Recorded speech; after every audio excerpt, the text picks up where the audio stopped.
Sagittarius, welcome to your May 2023 reading. While I get your cards out, let's talk about the astrology coming up this month because we have a massive month again. April was huge. A lot of astrological activity happening through April, but May is going to be just as big, particularly for you, Sagittarius, because this month you have your ruling planet Jupiter moving signs. Okay, so since May last year, Jupiter has been in Aries. So for the last 12 months, Ace of Wands, Jupiter has been transiting through Aries, which represents your 5th house. 3 of Wands, beautiful. And then on May the 17th, Jupiter will move into Taurus, which represents your 6th house. So, and Jupiter will stay in Taurus for 12 months again, so till May next year. So what this means, what this all means for you is that big changes.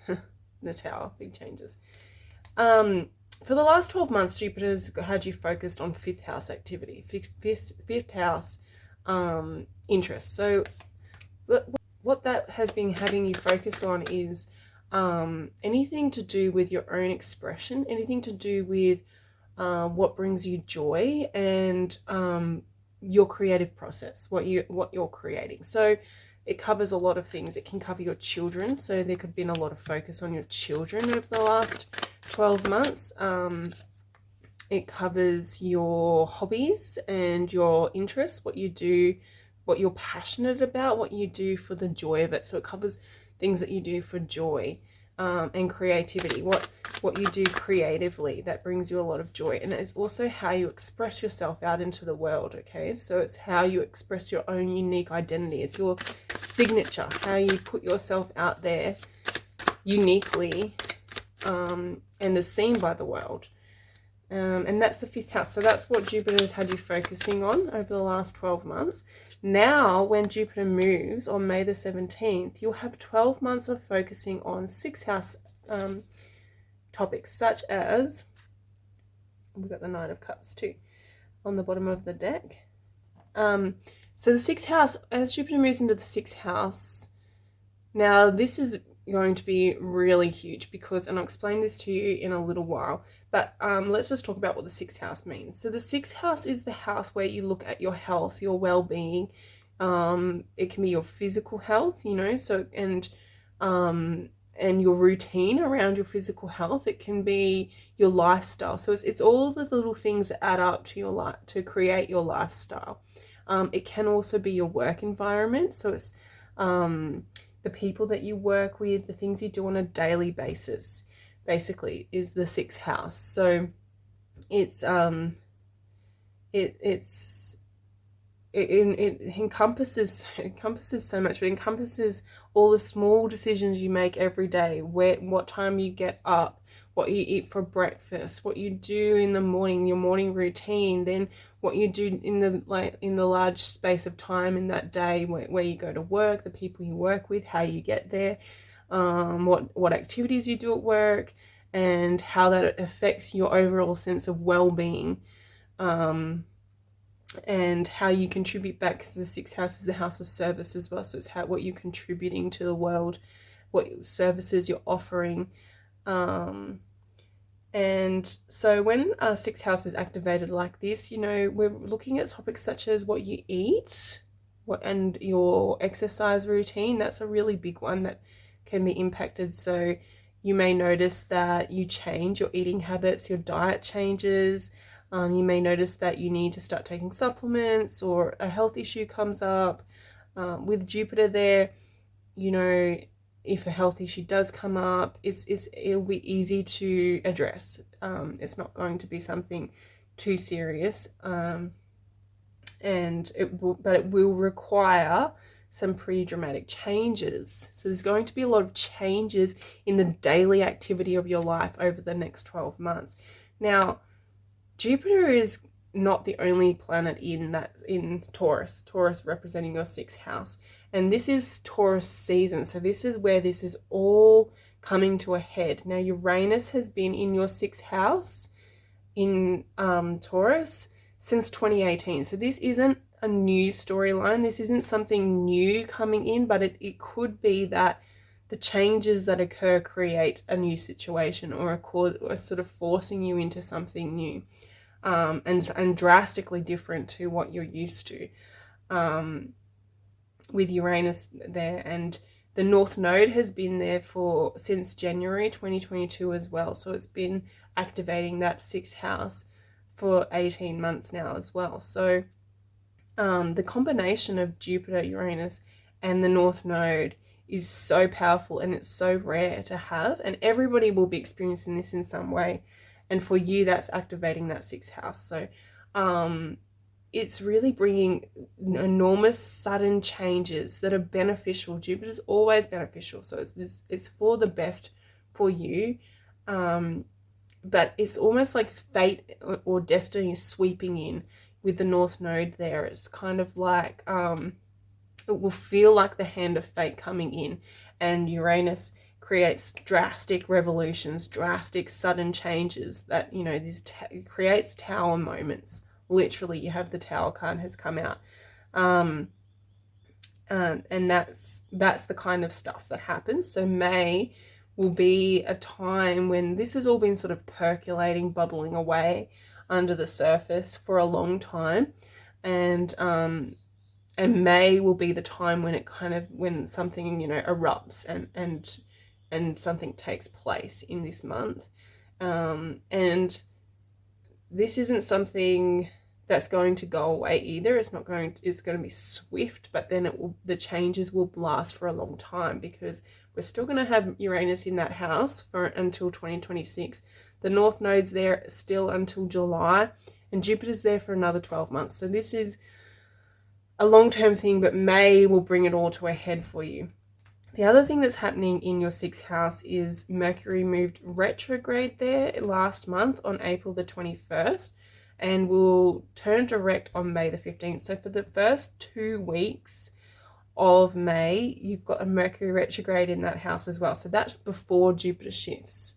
So we've got the Mercury retrograde until the 15th, and then Jupiter shifts in on the 17th. So with the Mercury retrograde there, you've got this time. It's really beautifully orchestrated so that you have this time to really feel into and see where, slow down your thoughts and see where you need to do the work. So it's all about this self-improvement, improving, which is a really significant component of that 6th house. The 6th house is where we master ourselves.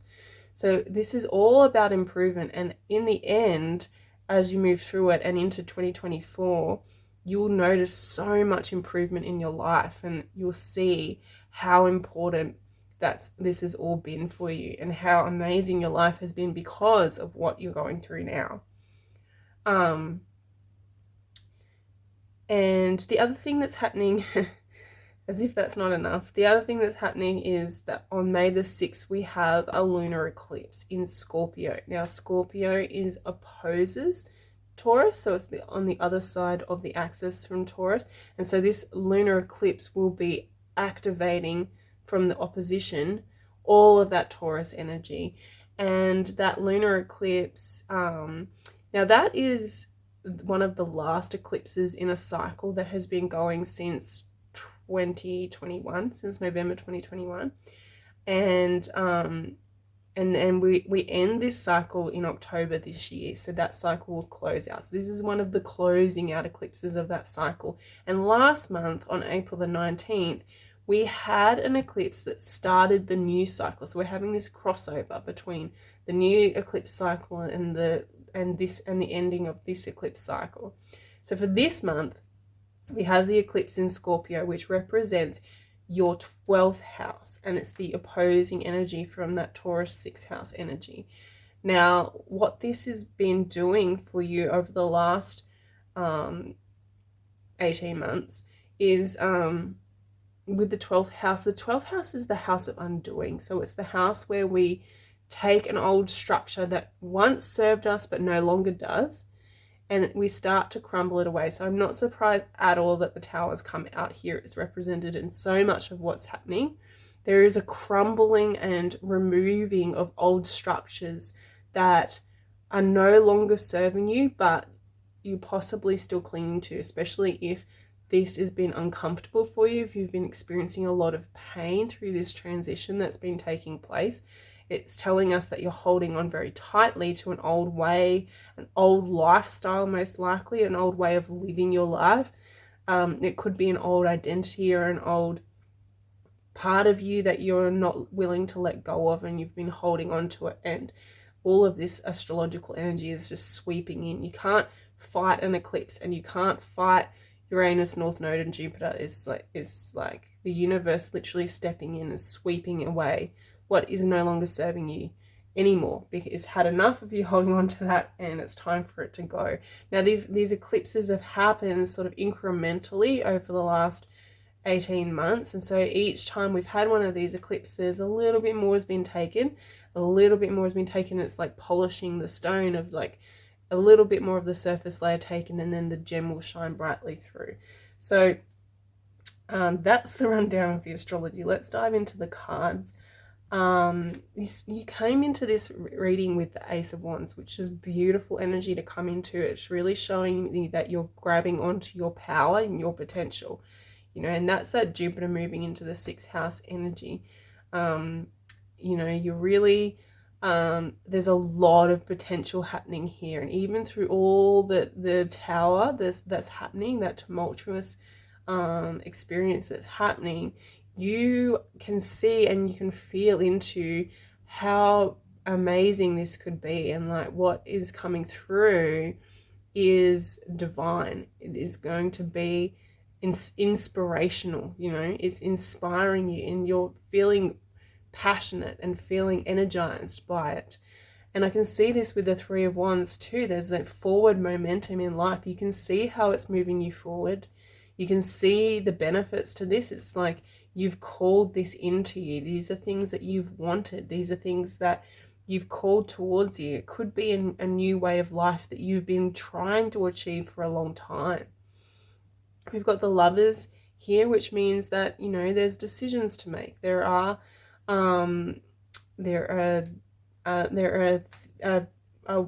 something to choose between. There's 2 energies to choose between, right? So the Lovers is the number 6. And the 6 is about harmony. It's about moving towards harmony. And the Tower is the opposite to harmony. It is very disharmonious and disruptive energy. So whilst we're in this Tower moment, it's important to remember that the point to this is to move you towards some form of equilibrium. Now we have the Queen of Swords here in reverse, and I'm feeling very connected to the Mercury retrograde energy. So I don't know if the Mercury retrograde is going to be an easy time for you. I think that a lot will come to the surface for you in your thought processes. The Mercury retrograde is really about taking a microscope to our thought patterns and our thought habits and our mental constructs and belief systems. A belief being a thought that you've thought so many times that you think that it becomes your truth. And the Queen of Swords is all about speaking your truth. She's all about walking in alignment with your truth. But when she's in reverse, that truth possibly isn't serving you. And we can see this with the Tower here. It's like the truth needs to change. Your truth needs to change. So your beliefs, there's beliefs there that are holding you back. And that's what this Mercury retrograde is all about. It's preparing you for Jupiter to move in there and give you all of these rewards. Jupiter is a giver of the zodiac. So Jupiter will come in and give you lots of benefits and lots of rewards, and it will give you all this 3 of Wands stuff that you want and move you forward. It will really propel you forward, but it can't fight against your own beliefs. So that's why the Mercury retrograde is there, to help you to shift some of these beliefs, so that these limiting beliefs, what's holding you back, to literally pull them out, so that when Jupiter moves in, you're ready. You're ready for this 10 of coins. You're ready to achieve success. This is about being very successful, okay? This is about long-term success. This isn't, like I said, this isn't just sudden, quick things. Although we've got Uranus there that brings things in suddenly, this is for the long term, for your long-term benefit, for you to gain, and for what you're investing in, what you have invested in, and what you're going to invest in into the future. Because I'm feeling with this Tower, you're feeling betrayed. You know, I can see with this Tower, you're feeling betrayed, and you've got your guard up. You've got the Knight of Swords underneath. You're feeling like you need to fight through this. Possibly that's what this limiting belief is about. It's about thinking that everything's against you. That's what that feels like to me, is that when something catastrophic happens, you know, sinking very quickly into that victim mentality of that the world's against you, or this is happening because everything's against you. Yeah, I'm just feeling that victim mentality. And then you get with the Knight of Swords is like then getting your back up, like getting defensive, victim and then defensive, and then feeling like you need to fight your way out of this, when actually, in actual fact, what's happening is divine intervention. What's happening is fate, and it's bringing you what you want. It's bringing you what you're aligning with, or what you have called in. With the Three of Wands here, you're calling that towards you, you're pulling that towards you. And then when it's appearing, because you're holding on too tightly to something that is not in alignment with this, an old lifestyle, most likely, an old way of being, and you're clinging to that too tightly, it makes you feel like you have to fight. It feels like things are being taken away from you when they're not. They're actually being given to you. And that's a mental shift. You know, that's required, this mental shift, so that you can step into that power. We go from the Ace of Wands straight into the King of Wands here, okay? That's a really powerful, confident place to go, from the Seven of Swords to the King of Wands. Incredible.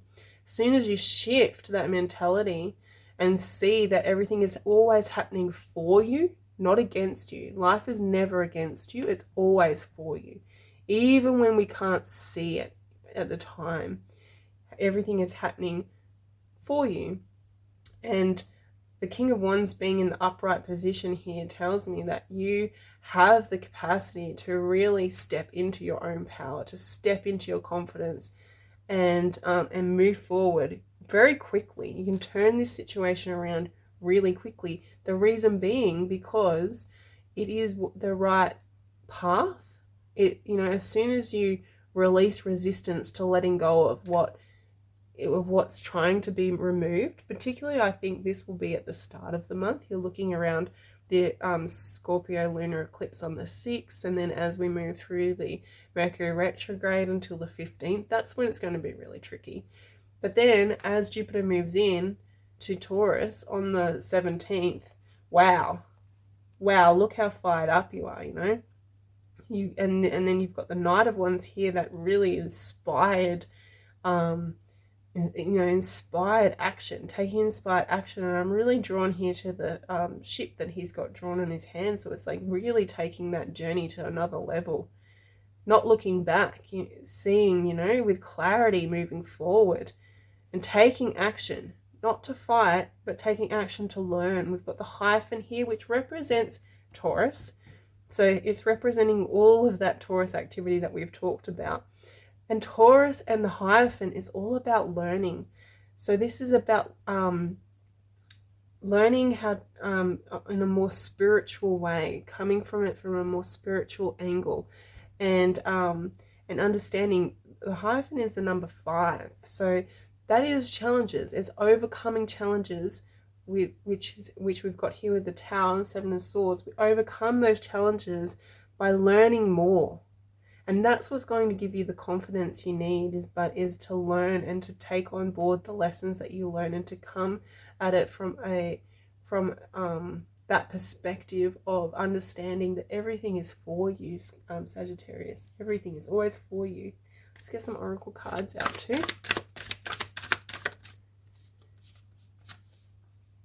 We got the dragonfly, evolve. Exactly. That's this evolution. Everything's evolving. But part of evolving is releasing the old. We're letting go of what no longer serves you. It no longer serves you because you have outgrown it. Okay, that's the Tower. You've outgrown it. It did serve you once. And so honor that. It was a part of something, and it was meant to be there for a very good reason.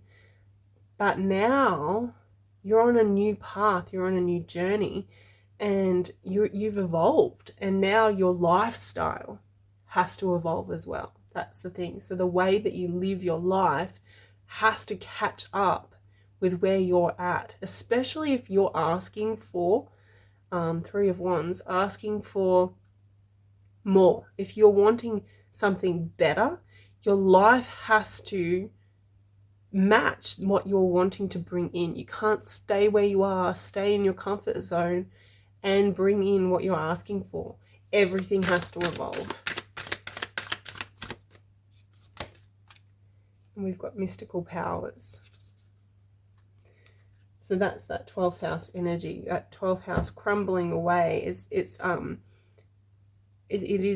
mystical, and like I said, you probably can't see it right now. You can't see all of the detail of it because you haven't shifted into it yet. Once you shift into it, it will all make sense to you. But for the time while you're still holding on to this old way, it's not going to make sense to you. So we've got rebirth. Beautiful. Rebirth with the Tower. So the Tower is not an ending, it's a rebirth, okay? It's a renewal. And yeah, and with that it's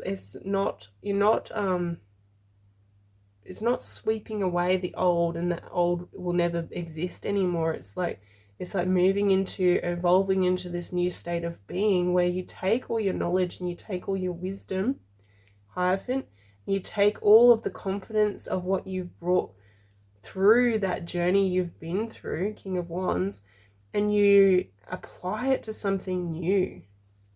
You apply it to a new way of life.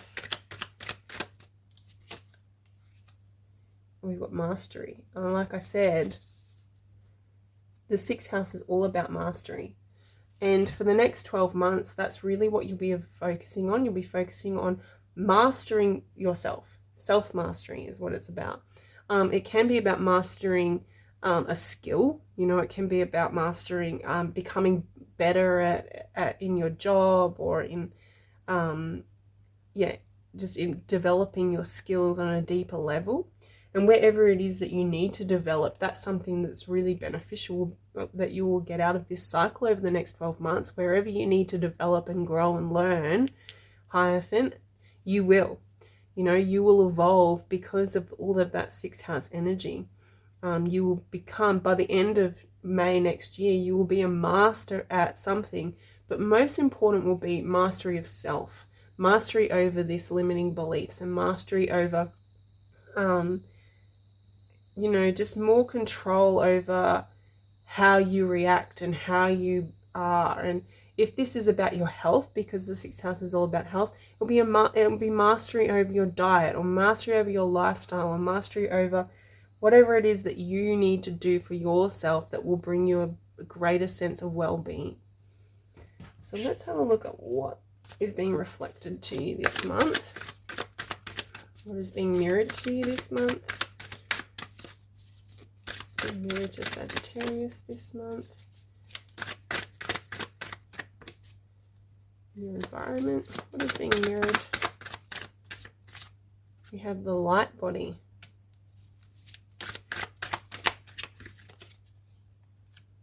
Vision.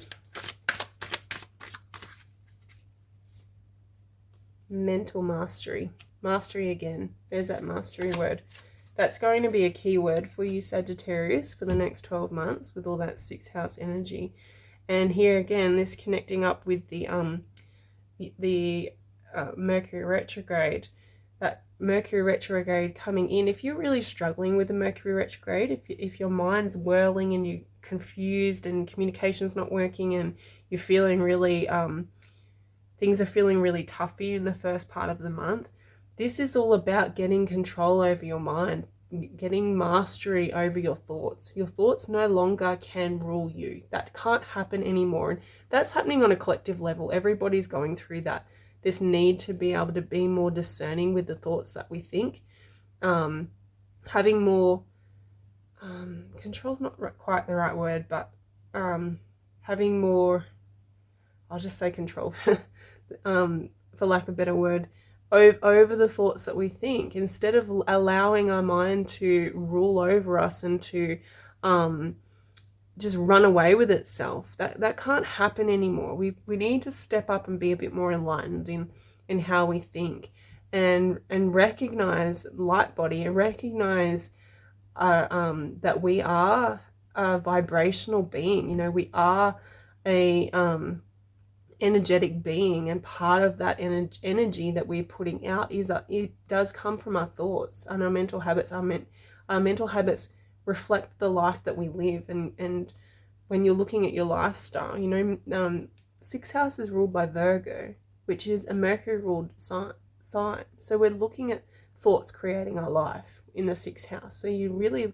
going to be honing in over the next 12 months on that lesson of how thoughts create the life. And you will probably see over the next 12 months, when you think a thought, it will just manifest, you know, into your reality. So what thoughts do you want to think? What thoughts do you want to manifest in your reality? No longer can we be blasé about that. You know, for you, Sagittarius particularly, you can't, it's time to take responsibility for that. Take ownership for the thoughts that you think, and master your mind instead of letting your mind master you. And vision here, you know, with the 3 of Wands, I spoke about how this is what you've been asking for. Actually, this is what you've been calling towards you. This is the vision of the way that you wanted your life is now coming in, because you've evolved. You've evolved because you've been working towards this vision, and you've been holding this vision for a very long time, and now the universe is stepping in to sweep away what is blocking you, so that that vision can become a reality. And over the next 12 months, things will really manifest quickly for you, I think. Okay, that's all I have time for, Sagittarius. I hope this was helpful. I hope that you got something out of this reading. I'm excited for you for the next 12 months, and I think this month will be, I think you'll look back in 12 months on May and see this is where it all began. And I look forward to seeing you again next month. Thank you.